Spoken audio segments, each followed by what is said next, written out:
na namang namatay dahil sa dengue na hindi naagapan. Paulit-ulit po ang paalala ng Department of Health, huwag isawalang bahala ang lagnat ng mga bata para matukoy agad kung dengue ang tumama sa kanila at nang hindi na lumala. Narito po ang aking report. Nadagdagan na naman ang bilang ng mga nasawi dahil sa dengue sa Quirino Memorial Medical Center. 10:25 ng umaga nang bawian ng buhay si J. Mart Lavides, 3 taong gulang ng Rodriguez Rizal. Ilang araw daw nilagnat na may kasamang ubo, sipon at pagdurugo ng ilong si J. Mart. Pero hindi siya agad nadala sa ospital. Few hours prior to admission with fever now with rashes. And then napunta po siya sa level 2 actually, or doon siya sa dengue hemorrhagic fever 2. And then 4 hours after that, another episode of bleeding. So nilagay namin siya dun sa natawag nating level 3. Kung doon intensive yung monitoring doon. And then at 18 hours after hospitalization, the patient had episode of hypotension with a BP of 70/40. Itinaas agad ng mga doktor sa stage 3 ang kanyang dengue at inilipat siya sa Pediatric Intensive Care Unit o PICU.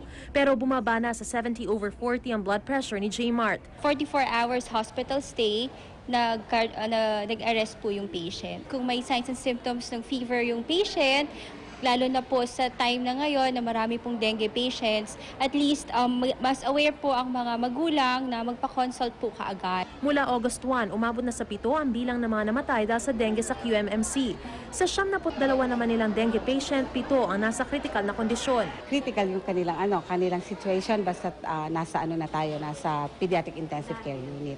Ayun nga, kasi pwedeng nagsashock yung pasyente, pwedeng nagbi-bleed, pero wala kami ngayon at present na nagbi-bleed pa naman na pasyente. Namatay sa dengue ang isang 7 taong gulang na bata mula sa Novaliches, Quezon City. Nagsagawa naman ng Tepok Lamok Field Testing Program ang lokal na pamahalaan ng Quezon City at Department of Science and Technology bilang bahagi pa rin ng pinaigting na kampanya laban sa dengue. Nagpapatrol, Sol Aragones. Sabay nagka-dengue ang 2 anak ni Carol sa barangay Bagbag, Novaliches, Quezon City. Ang bunso niyang anak agad gumaling dahil malakas daw ang resistensya. Pero ang kanyang panganay nagpabalik-balik daw ang lagnat, nanamlay at sumakit ang tiyan. Mabilis bumagsak ang platelets ng bata hanggang sa bawian ng buhay. Nirelease ko yun sa Panginoon na ayaw ko rin na yung anak ko nahihirapan siya kasi yun yung talagang inaano niya yung sakit na nararamdaman niya sa tiyan niya kasi nag-bleeding na yung time na yun eh. Gaya ni Carol, marami nang naulilang napatunayan kung gaano katraidor ang dengue.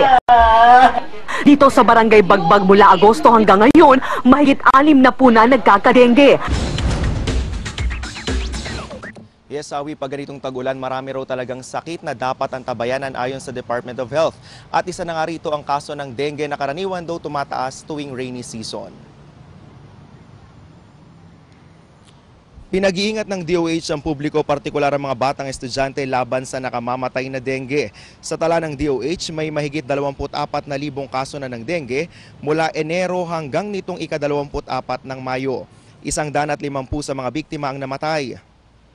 Pinakamaraming kaso ang naitala sa Metro Manila, Central Luzon at Calabarzon. Ayon kay Dr. Lyndon Lisoy, Dengue Program Manager ng DOH, dapat palaging nililinis ang bahay. Kung nasa paralan naman Hawi, mainam daw na manatili na lamang sa loob ng classroom ang mga bata. Pinayuhan din ng DOH ang mga magulang na pagsuotin ng mga bata ng long sleeves at jogging pants para iwas sa kagat ng lamok. Pwede rin daw maglagay ng mosquito repellent. Tough on mosquitoes, gentle on skin. Tapos, sinubukan niya lumapit. Palapit ng palapit. Huminga siya ng malalim. Mahawakan na sana niya. Pero bigla siyang nanigas sa takot sa naamoy niya. Mabango. Pero...